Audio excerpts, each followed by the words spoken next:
ከሆሊውድ ደማቅ መጋረጃ በስተጀርባ የተሰበሩ ፊልሞች መቃብር አለ። በሚሊዮኖች የሚቆጠር ዶላር እንደ ውሃ ፈሶባቸው በታላቅ ዝና ተጀምረው ፍጻሜያቸው ግን በታሪክ መዝገብ ላይ በጥቁር ቀለም የሰፈረ ግዙፍ ፕሮጀክቶች። ዛሬ የምንወስዳችሁ ወደ ሆሊውድ የጨለማ ሚስጥሮች ነው። በታሪክ ውስጥ ከፍተኛ ወጪ ወጥቶባቸው አከርካሪ በሰበረ መልኩ የከሰሩትን ምርጥ 10 ፊልሞች ከውድቀታቸው ጀርባ ካለው አስገራሚ ታሪክ ጋር እናስቃኛቸዋለን። ከቁጥር 10 ጀምረን ወደ አንደኛ ደረጃ ስንወጣ የምትሰሙት ታሪክ ከፊልሞቹ የበለጠ ድራማ አለው።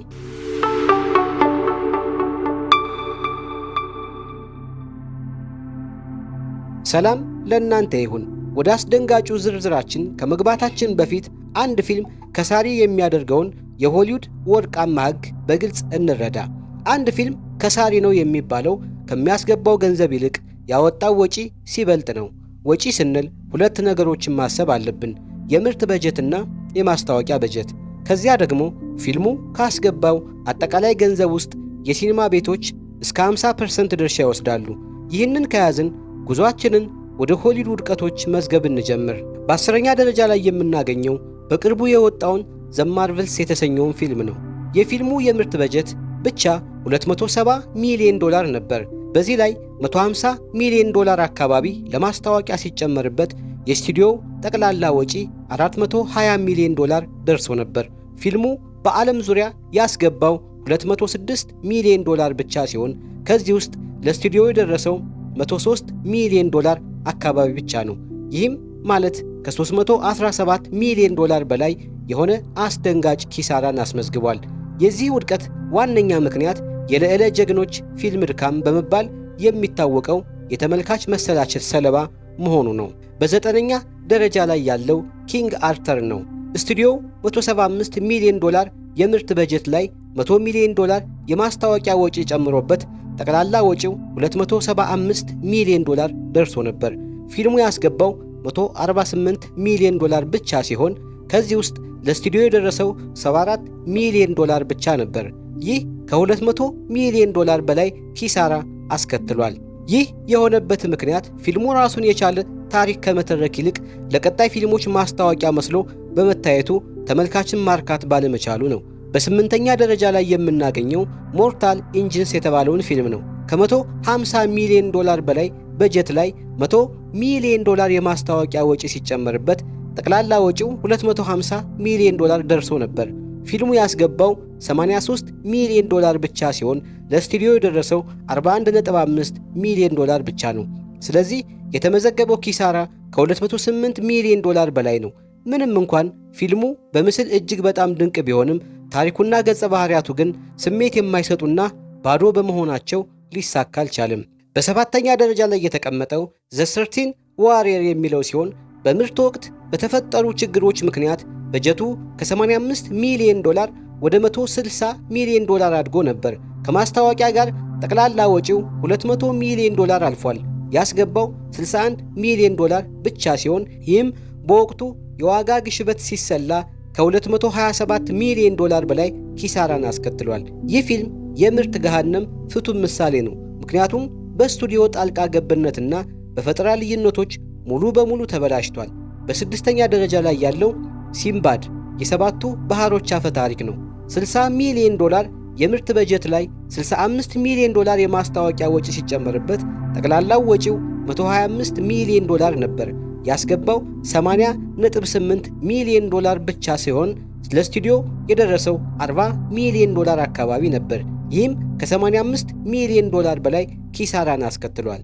ይህ ፊልም በታሪክ ውስጥ ትልቅ ቦታ አለው። ምክንያቱም ድሪም ወርክስ ስቱዲዮ በባህላዊው አኒሜሽን የሚሰሩ ፊልሞችን ሙሉ በሙሉ እንዲያቆም ያስገደደው ታሪካዊ ውድቀት ነበር። በ5ኛ ደረጃ ላይ ማርስ ኒድስ ማምስ የተሰኘው ፊልም ይገኛል። $150 ሚሊዮን የምርት በጀት ላይ $50 ሚሊዮን ማስታወቂያ ተጨምሮበት በጠቅላላ ወጪው $200 ሚሊዮን ደርሷል። ያስገባው $39 ሚሊዮን ብቻ ነበር። ለስቱዲዮ የደረሰው $19.5 ሚሊዮን ብቻ ሲሆን ኪሳራው ከ180 ሚሊዮን በላይ ነበር። የፊልሙ አኒሜሽን ስታይል በጣም አስፈሪና ስሜት አልባ ሆኖ በመታየቱ ተመልካቹን ማራቅ ችሏል። በአራተኛ ደረጃ ላይ የምናገኘው ዘ ሎን ሬንጀር ነው። ከ225 ሚሊዮን ዶላር የምርት በጀት ላይ 150 ሚሊዮን ዶላር የማስታወቂያ ወጪ ሲጨመርበት ጠቅላላ ወጪው 375 ሚሊዮን ዶላር ደርሷል። ፊልሙ ያስገባው 260 ሚሊዮን ዶላር ሲሆን ለስቱዲዮው የደረሰው 130 ሚሊዮን ዶላር ብቻ ነበር። ይህም ከ245 ሚሊዮን ዶላር በላይ ኪሳራን አስከትሏል።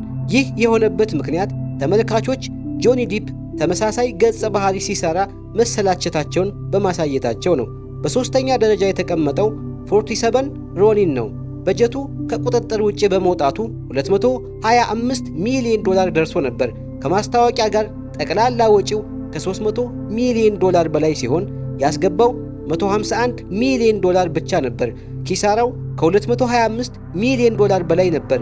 የዚህ ፊልም ውድቀት ዋና ምክንያት ፊልሙ በጃፓን ባህልና በሆሊውድ ፍላጎት መካከል ተወጥሮ በመቅረቱ የትኛውንም ወገን ማርካት ባለመቻሉ ነው። በሁለተኛ ደረጃ ላይ በታሪክ ውስጥ ትልቅ ስም ያለው ከትስሮት አይላንድ ይገኛል። 98 ሚሊዮን ዶላር የምርት በጀት ላይ 20 ሚሊዮን ዶላር የማስታወቂያ ተጨምሮበት ጠቅላላ ወጪው 118 ሚሊዮን ዶላር ነበር። ያስገባው 10 ሚሊዮን ዶላር ብቻ ነው። በወቅቱ የዋጋ ግሽበት ሲሰላ ኪሳራው ከ240 ሚሊዮን ዶላር በላይ ነበር። ይህ ፊልም ዝነኛ የሆነው ካሮልኮ የተባለውን ግዙፍ ስቱዲዮ ሙሉ በሙሉ እንዲከስር ያደረገ ፊልም በመሆኑ ነው። በመጨረሻም በአንደኛ ደረጃ ላይ የተቀመጠው የኪሳራዎች ንጉሥ ጆን ካርተር ነው። 264 ሚሊዮን ዶላር ለምርት ከ100 ሚሊዮን ዶላር በላይ ለማስታወቂያ ወጥቶበት ጠቅላላ ወጪው ከ364 ሚሊዮን ዶላር በላይ ነበር። ፊልሙ 284 ሚሊዮን ዶላር አስገብቶ ለስቱዲዮ 147 ሚሊዮን ዶላር ሲደርሰው የተመዘገበው ኪሳራ ከ222 ሚሊዮን ዶላር በላይ ነበር። የውድቀቱ ዋነኛ ምክንያት በታሪክ ከተመዘገቡት እጅግ በጣም መጥፎ የማስታወቂያ ዘመቻዎች አንዱ ነው። ተመልካቹ ፊልሙ ስለምን እንደሆነ እንኳ ሳያውቅ ቀርቷል። የዛሬ ጉዟችን ይህንን ይመስል ነበር። ከነዚህ ውድቀቶች ውስጥ እናንተን በጣም ያስደነገጣችሁ የቱ ነው? አስተያየታችሁን ከስር ባለው ኮሜንት ላይ አስቀምጡልን። ይህ ቪዲዮ ከወደዳችሁት ላይክ ማድረግ እንዳትረሱ። ለጓደኞቻችሁ ሼር በማድረግ እንዲመለከቱት ጋብዙ። ከሁሉም በላይ መሰል አዝናኝና መረጃ አዘል ዝግጅቶች እንዳያመልጧችሁ የዩቲዩብ ቻናላችንን ሰብስክራይብ በማድረግ የደወል ምልክቷን ይጫኑ። እስከምንገናኝ ድረስ ሰላም ይሁኑ።